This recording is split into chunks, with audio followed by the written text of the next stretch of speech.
Well, I think for me, and I think for a lot of people, you do better when you don't have anything to go back to. You have to make it work. If you have something you can go do, then you don't have to make it work in real estate. You go to something easier because it's a tough job. It's a tough career to be in. And so I didn't have anything else to go. I had to make it work. So I just went out every day and I learned the inventory and I learned the contracts and I met people and I just got involved and that's how I did it, just keep being out there. It was tougher in the beginning because we used to have tear sheets, so we would get paperwork. There wasn't the internet, nothing was online. It was dot matrix when you first started with computers, so everything was forever. You could almost write it faster than you got it out of the computer. But things would be on the market for a week before you even knew about it. So I think the most difficult thing about today is people, you don't have really time to take a breath. You have to go so fast because everybody's going so fast. And your clients want that. They want to know, they don't want to miss that house. Well, I think right now in our society, it is different than it was even 15 years ago. People are looking for experiences. They're looking for relationships because we go to the market, the person barely talks to you. Everywhere we go, people do not have time for us. So you're looking for a house, I think they're looking for an experience. And they want to bring you into their family for that time.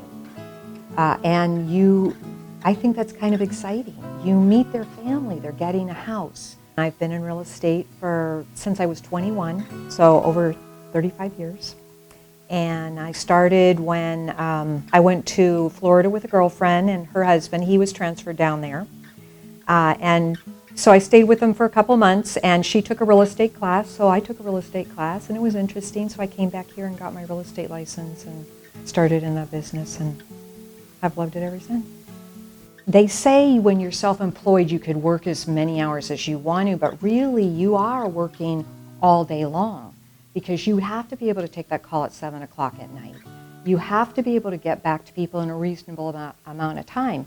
And I heard a panel a couple years ago where they talked about that if you text somebody, how quickly do they expect you to get back to them? Or if they email you. And it wasn't that they expected something in 5 minutes, but they did expect a reasonable amount of response in an hour or in 2 hours. If you're a part-time agent and you're focusing on something else, you can't focus on this and that. So if you're going to be a part-time agent, I would recommend getting a partner, working with somebody, getting on a team to where you have a specific amount of time, but when you're doing that, that's what you're doing. Because things come up all the time, and if your clients need you, you need to be available for them. And I don't think you can be available for them if you're not focused completely on that. Because if you talk to a lot of people, they're not really happy with their experience. They didn't have a great experience. They didn't like the lender. They didn't like the agent. The agent didn't call them back. You want it to be like a wow. So when they're talking to their friends and their friends complain about their agent, they say, my agent was great. And that's how you get your referral business. That's how you get more business. So this one transaction, it's not about one transaction.